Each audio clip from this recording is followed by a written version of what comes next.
Yo tout le monde, ici Juju tout seul et je ressors tout droit de la 78e édition du Festival de Cannes et aujourd'hui donc à l'occasion je vais vous faire une petite review de tous les films que j'ai pu voir du coup durant cette édition du Festival de Cannes, notamment les plus attendus de cette année. Je pense notamment au film que nous allons parler aujourd'hui car je pense que vous vous demandez pourquoi je porte un masque qui m'est fait de la buée sur mes lunettes, qui m'étouffe, qui m'empêche de respirer, parce qu'aujourd'hui nous allons parler de Eddington, réalisé par Ari Aster, que vous connaissez sans doute pour avoir effectué la réalisation de Hérédité, de Midsommar, ou plus récemment de Beau is Afraid, donc Ari Aster, dont je crois que je n'ai jamais évoqué le travail sur la chaîne, il me semble. J'avais surkiffé Hérédité à l'époque, le côté le twist de début avec la gamine, la performance extraordinaire de Toni Collette, celle aussi d'Alex Wolff qui était très bien, le côté exorcisme avec un twist un peu religieux sur des dogmes qui était assez intéressant.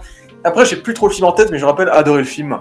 Je le trouvais assez terrifiant, sans pour autant que ça m'emporte de fou. Mais j'avais trouvé le film formellement extrêmement bien fait, extrêmement efficace dans sa démarche scénaristique et visuelle. J'avais moins aimé Midsommar. Je sais que Midsommar, beaucoup de personnes l'adorent grâce à ce côté film d'horreur de jour, avec ce côté un petit peu nordique, avec les décors, les paysages, la performance encore folle de Florence Pugh qui s'est véritablement révélée dans ce film-là. Le côté un peu drogue qui est causé par cette sorte de secte durant tout le film, qui est en train d'un peu d'abîmer le personnage de Florence Pugh. Mais c'est vrai qu'on suit une espèce de giga-trip, on va dire, sans qu'il y ait pour moi une vraie finalité que j'ai trouvé vraiment intéressante. On voit ces ados se faire morfler par cette secte dans tout le film. Mais c'est vrai que ça ne m'a jamais fait peur, ça m'a jamais même le côté concept théâtre de horreur du jour, ça ne m'a jamais trop dérangé. Et j'avoue que j'étais pas non plus le mec le plus fasciné par le film. Après, je comprends son statut un peu iconique, parce que c'est juste un film parmi lequel je suis pas rentré dedans. Mais en dehors de ça, je comprends tout à fait son statut de culte, et c'est là que je suis à l'opposé de tout le monde. J'ai adoré Beau is Afraid, je pense que c'est mon Ari Aster préféré, alors que je l'ai découvert sur le tard, parce que tout le monde disait que c'était nul à chier quand il était sorti. Et les 3 heures de Beau is Afraid, je les ai succulés, je les ai mangés, j'ai adoré Beau is Afraid. Vraiment, ce trip pour Joaquin Phoenix, comme dans Joker, est un pauvre petit garçon qui recherche sa maman, etc., qui a besoin de l'aide de sa maman, et qui pendant tout le film vit un giga trip. Pareil, il aime bien les trips, Ari Aster, où le mec se fait dégommer par tout le monde, où la vie, où une simple ville devient une sorte de jungle sauvage. Maintenant, tu peux te faire rattraper. Et puis il y avait Denis Ménochet qui jouait une espèce de tueur un peu creepy dans ce film-là aussi. Le fait qu'il soit adopté par une espèce de famille, de couple un peu creepy, qui ont l'air adorables, mais à la fois il y a ce côté malaisant le malaise que Ari Aster aime bien dégager dans ce film, le malaise un peu là. C'est pas l'horreur, c'est vraiment le malaise. Je dirais son style artistique, sa patte dans son cinéma. On pense notamment à une certaine quéquette géante à un certain moment du film, que j'avais absolument pas vu venir.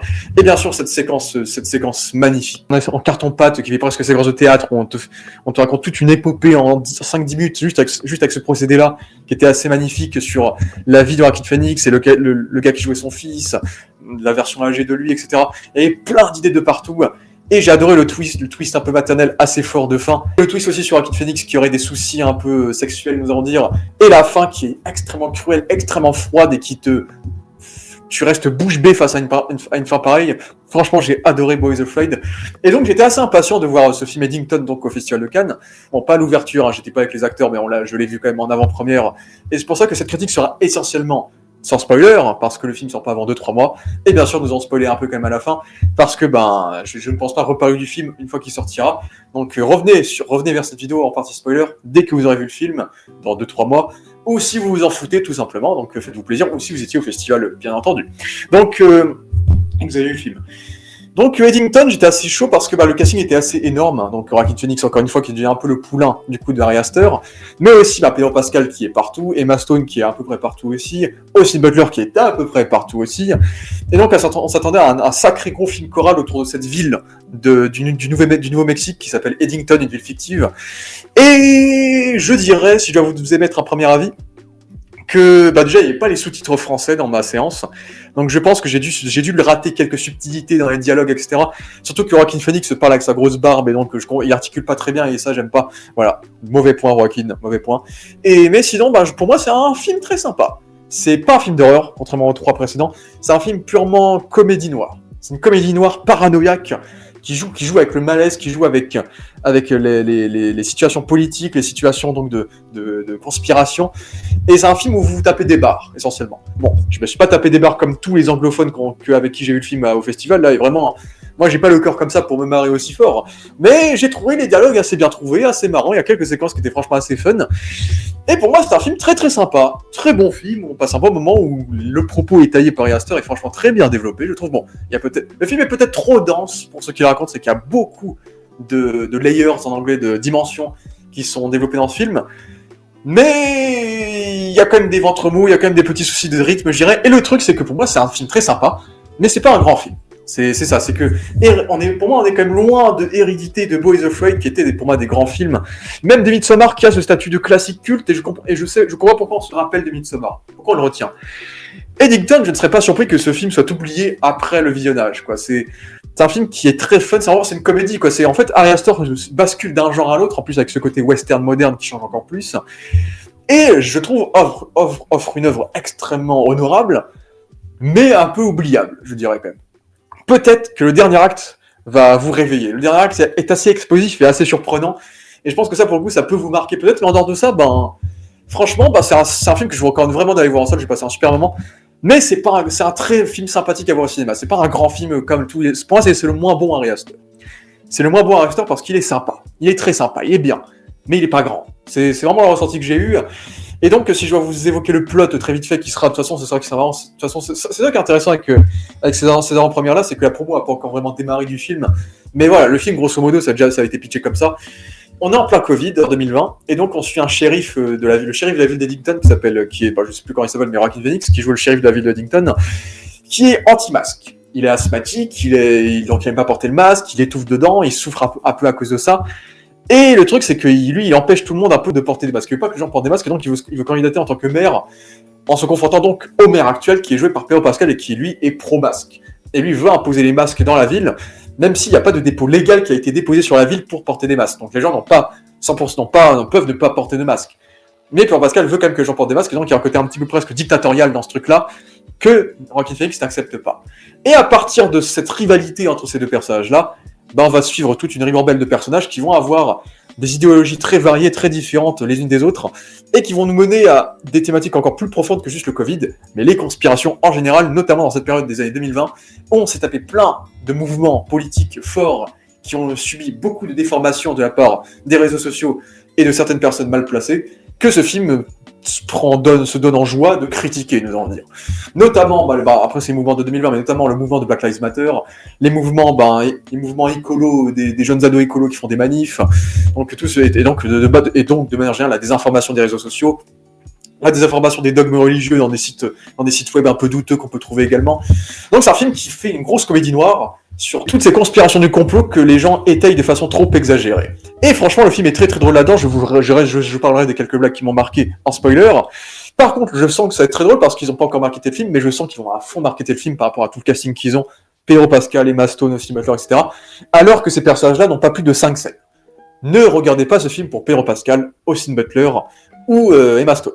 Clairement pas. Ce film-là, comme Beau is Afraid, est un film sur Joaquin Phoenix, du point de vue quasi intégral de Joaquin Phoenix dans le rôle de ce shérif assez intrépide dans sa démarche. Et donc, Austin Butler, il a 3 scènes, il est très très très très secondaire. Et Pedro Pascal, je comprends pourquoi le mec il shoot 5 films par an. Le mec, il est toujours à la moitié des films. Il est jamais à un film au complet. Donc Pedro Pascal aussi, il est pas très présent non plus. Il a quelques scènes. Emma Stone un peu plus présente, mais d'ailleurs Emma Stone joue la femme de Joaquin Phoenix. C'est vrai que ça m'avait un peu perturbé parce que je pensais que c'était sa fille au début. Je savais pas que. C'est vrai qu'Emma Stone approche de la quarantaine maintenant que j'y pense. Donc mais ça m'a un peu perturbé au début quand même. Mais Emma Stone, pareil, on n'exploite pas à fond la capacité d'acting de ces acteurs-là. Et c'est vrai que pour moi, c'est la grosse déception du film, c'est la sous-exploitation d'un si beau casting dans une position au final assez secondaire. Là où pour le coup Joaquin Phoenix, c'est clairement son film. Là il est à fond dans son rôle, c'est Joaquin Phoenix qui porte le film. Et ça c'est marrant de voir Joaquin Phoenix dans une sorte de comédie, c'est vrai que c'est pas courant non plus de le voir dans ce type de projet-là. Mais à l'embiquer de Joker ou de Beau is Afraid, c'est encore un film où Joaquin Phoenix va prendre très très cher, va vraiment morfler, on va dire. Et donc ça pour le coup on est habitué à ça, on va dire. Mais de manière générale, je trouve que le casting est très très bon, tout le monde joue très très bien ses rôles, nous allons dire. Notamment Joaquin Phoenix qui porte le film, qui parle un peu trop avec sa barbe, mais qui a ce côté un peu shérif, qui veut imposer une autorité, mais qui n'est pas très autoritaire au final, et qui va du coup à subir tout ce qui va lui tomber dessus, jusqu'à pourquoi pas peut-être se révolter contre certaines choses et peut-être dépasser les bornes, vous verrez au visionnage. La réalisation du film n'est pas extraordinaire. C'est que Ari Aster est un très bon technicien. Il y a de très bons procédés pour créer le malaise que Ari Aster sait habilement utiliser, notamment des utilisations de zoom, de jeux de montage assez marrants. C'est un mini spoil, c'est rien du tout. Mais par exemple, il y a quelqu'un qui écrit au feutre dans un tableau. Et t'as une voiture qui roule et on fait une transition de son et d'image avec la voiture qui roule en parallèle du feutre qui écrit un truc comme si c'était la voiture qui faisait le bruit du feutre. Il y a 3 idées comme ça qui sont assez marrantes dans le film. Mais en dehors de ça, comme j'ai dit, le film est peut-être un peu long, c'est qu'on a un troisième acte, dernier acte extrêmement explosif, mais sinon c'est un film qui étaye beaucoup ses thématiques de façon humoristique, et on peut trouver ça assez long à un certain moment, je l'admets. Après, personnellement, je ne me suis pas non plus emmerdé, je ne me suis pas ennuyé non plus. Et visuellement, le film est pas ouf. Je trouve que visuellement, le film est pas ouf. On est dans une ville, la ville d'Eddington, c'est une ville assez lambda visuellement. En fait, je trouve que Ari Aster fait jouer un peu son frère Cohen, en fait. Il y a un petit côté Fargo dans le film, je dirais. Vraiment ce côté Fargo, mais avec l'esthétisme plus de No Country for Old Men. Vraiment ce côté Amérique de l'Ouest, désertique, avec des cow-boys, des républicains, des ce que tu veux. Et on va faire de l'humour un peu cynique sur tout ça. Et je trouve que c'est un peu ce que nous offre Ari Aster. Je ne me rappelle pas du tout si la musique était mémorable, ce qui je suppose n'était pas le cas du coup. Ouais, la photo, je la trouve pas ultra belle, c'est une photo assez froide, assez chaude plutôt, parce qu'on est dans le désert, mais il n'y a pas vraiment de jeu de contraste intéressant visuellement, il n'y a pas de plans qui m'ont bluffé, il n'y a pas de money shot de fou, de screenshot que je retiens dans les visuels du film pour le coup. Et donc pour moi, c'est vraiment un film à regarder pour la performance de Joaquin Phoenix et pour les thématiques développées qui sont tourner en dérision et de façon assez fun. Ça, pour le coup, je vous le recommande totalement dans le film. En vrai, je sais pas si j'ai grand chose à dire de plus sans passer à la partie spoiler. Déplacez-vous pour Joaquin et pour l'humour et pour les thématiques. Hein. Donc ça, pour le coup, je trouve que c'est assez drôle et c'est un film qui prend parti plus ou moins par rapport au Covid, par rapport à Black Lives Matter. Mais c'est un film qui va pas non plus vous traiter comme des cons. Peut-être que ça va vous traiter comme des cons si vous étiez des anti-masques. C'est un film qui peut foutre un peu la haine à des anti-vax, à des anti-masques, à des anti-machins, dans le sens où c'est un film qui appuie à fond l'abus de pouvoir et l'abus d'obéissance à des informations qui ne sont pas vérifiées en fait. Et donc je pense que si vous êtes peut-être anti-vax, anti-masque, vous pouvez ne pas aimer le film, je pense. Dans le sens où c'est un film qui se fout un peu de la gueule des conspirationnistes.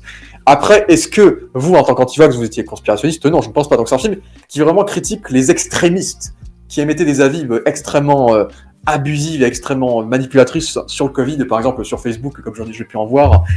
Donc c'est un film qui critique beaucoup les extrêmes. Donc si vous étiez un mec extrémiste qui disait que le Covid ça a été causé par, je sais pas, par des sciences, par les Illuminati, ce film-là n'est pas pour vous, quoi. Tout simplement. Donc voilà, je pense qu'on va bientôt passer à la partie spoiler. Donc en tout cas, je vous recommande d'aller le voir, c'est un film très très sympa. Mais pour moi, c'est le plus faible Ari Aster. Mais voilà, mais je ne suis pas déçu personnellement.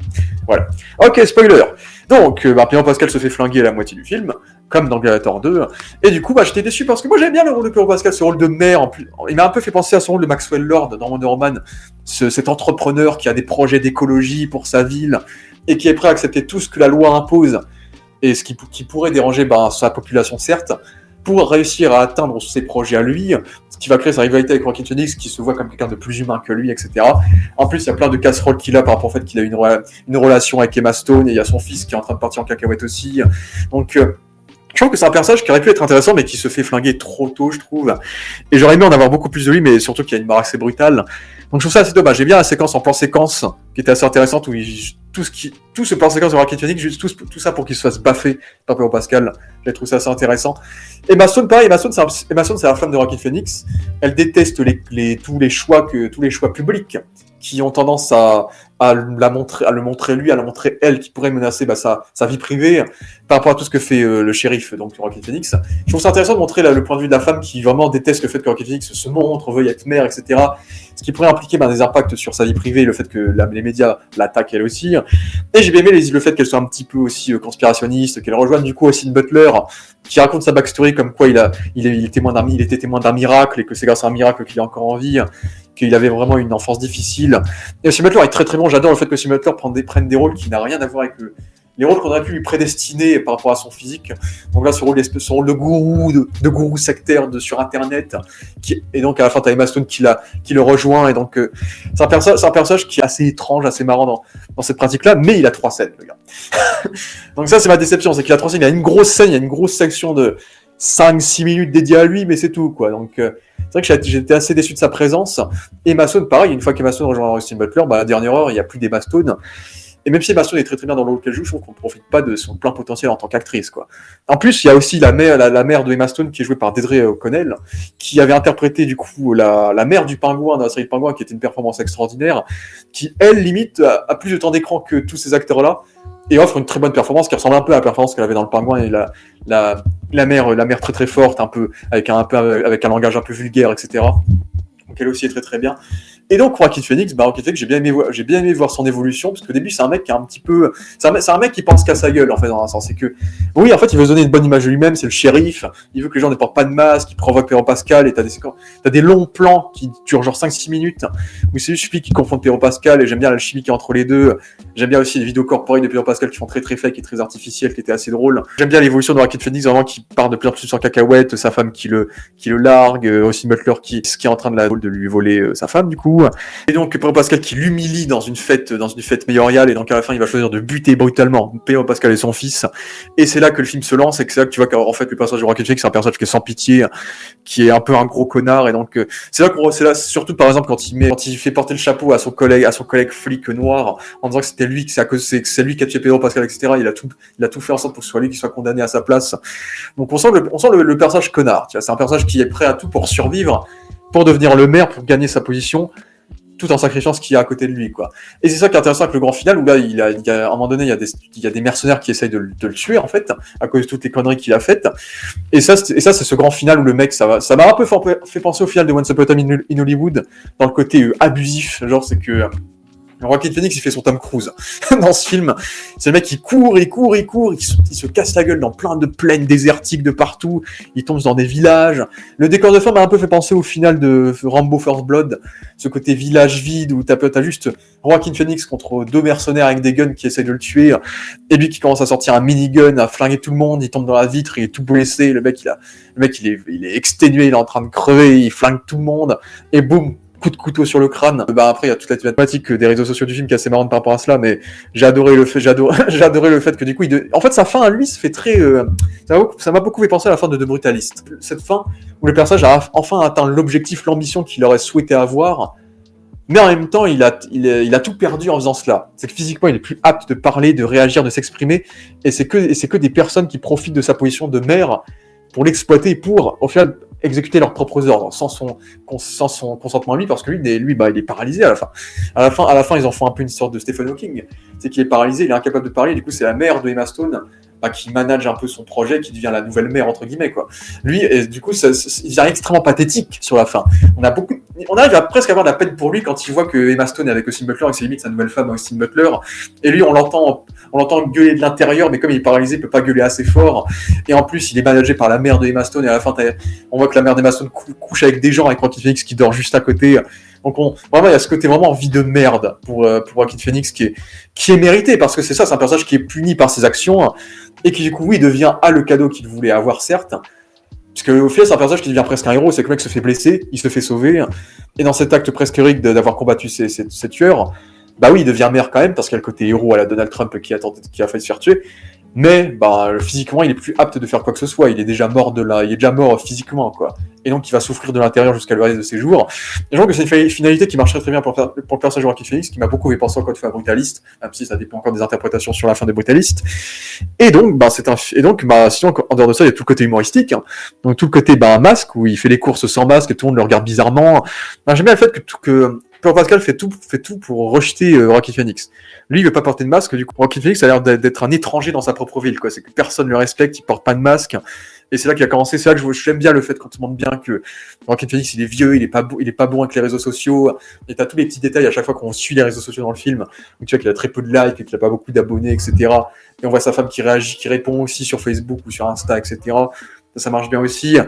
Et donc, on a toute des informations des réseaux sociaux qui va répondre à la fin, où Joaquin Phoenix va se faire sauver par le gamin, qui va filmer le fait qu'il va sauver Joaquin Phoenix, et donc lui va devenir un super héros politicien à la fin du film, juste parce qu'il a réussi à sauver Joaquin Phoenix. Cette fin, elle est incroyable. C'est montrer à quel point il suffit de faire un acte, de le filmer. En fait, la visibilité suffit à faire de toi une grande personne. Si au lieu de penser à sauver quelqu'un de manière humaine, tu laisses le filmer en train de le sauver. Donc tu le sauves de façon faussement honnête, quoi. Et en le filmant, en profitant de sa notoriété, en profitant l'opportunité qu'il a, le mec va devenir une gigastar à la fin du film. Ce qui est très drôle et ce qui est aussi assez cynique et assez terrifiant dans un sens, c'est que il suffit que juste que tu filmes un mec en train de crever, tu essaies de le sauver, tu l'as sauvé, c'est bon, t'es une star, tu vois. Alors que tu l'as filmé en même temps, quoi. Genre, c'est un peu... C'est comme tous les connards qui filment des événements absolument désastreux, sans rien foutre, quoi. Donc je trouve qu'il y avait un peu ce côté-là, dans ce personnage-là. Et puis il y a tout le côté Black Lives Matter, où t'as les ados écolos manifestants qui sont en train de provoquer Joaquin Phoenix, qui caricature le côté Black Lives Matter en disant que ça veut dire que tous les flics sont racistes, sont corrompus, et du coup ils sont en train de provoquer le collègue noir de Joaquin Phoenix en disant ouais, rejoins notre camp, t'es pas censé être avec eux, c'est des racistes, pourquoi tu nous rejoins pas, etc. Alors que le mec il fait juste son travail de flic, quoi, pas tous les flics sont racistes. Donc ça j'ai trouvé ça assez marrant. Pour le coup, j'ai trouvé ça assez drôle, le côté Black Lives Matter, du coup, avec le flic, le flic il est noir et il bosse pour la police, donc oui, il s'oppose à leur manif. Mais c'est son boulot, quoi. Tous les flics sont pas racistes, c'est juste eux qui font des conneries, mais le gamin, il est beaucoup trop drôle. Le gamin qui a un crush sur la meuf complètement conspirationniste, écolo Black Lives Matter, et donc il va tellement être radicalisé par elle, qu'il va commencer à prononcer des giga discours Black Lives Matter en disant que moi je suis blanc, je suis privilégié, je mérite pas de dire tout ça, je suis désolé de vous dire ça, je devrais même pas être là, mais je vous soutiens les gars, je suis tellement désolé d'être blanc, ça me fait chier et tout. Et t'as son daron qui est en mode mais t'es débile ou pas? T'es débile ou quoi? T'es blanc frère. Donc ce mec là il m'a explosé de rire en train de pleurer de larmes et tout. Et en fait t'es obligé d'être noir pour soutenir une cause tout simplement humaine, quoi. C'est vraiment ça, ce personnage du gamin il était beaucoup trop drôle jusqu'à la finalité que j'ai déjà évoquée encore une fois. Et ouais, il y avait ça, il y avait aussi le fils de Pedro Pascal qui se fait flinguer, qui a créé tout un délire de conspiration avec le fait qu'il ait eu une relation avec la même meuf aussi. Et donc aussi il y a le délire de l'asthme de Joaquin Phoenix qui rentre en jeu dans la fin du film, qui est en train de presque le tuer aussi. Et puis à la fin ça part sur de la violence pure où il y a une bombe qui fait exploser, déchirer la 3/4 des flics. On découvre comme que le flic noir est encore en vie à la fin et on finit sur son stand de tir à la fin du film pour créer un jeu de rythme avant de conclure qui marchait plutôt bien. Mais à la fin le film part en caca et dès que Pedro Pascal meurt, le film il est lancé, il fait n'importe quoi, ça part sur de la violence, sur des meurtres, etc. Donc c'est assez intéressant. Tout ça pour au final punir son personnage principal et au final du coup je pense que j'ai tout dit sur le film. Après, il faudrait que je me souvienne un peu, j'ai pas eu toutes les refs, et il y a plein d'interprétations à évoquer peut-être, mais voilà, notamment, je pense que je vous ai dit le principal sur ce qu'il fallait penser de cette œuvre-là, et donc je ne peux que de vous recommander d'aller le voir une fois qu'il sortira en salle de cinéma. Donc voilà, moins bon film de Ari Aster, mais très bon film quand même. C'est que, si ça c'est le moins bon film de Ari Aster, c'est que Ari Aster a une putain de carrière, quoi. Donc, ok, on se retrouve pour la prochaine vidéo reliée au Festival de Cannes. Merci à tous d'avoir vu cette vidéo, et ciao.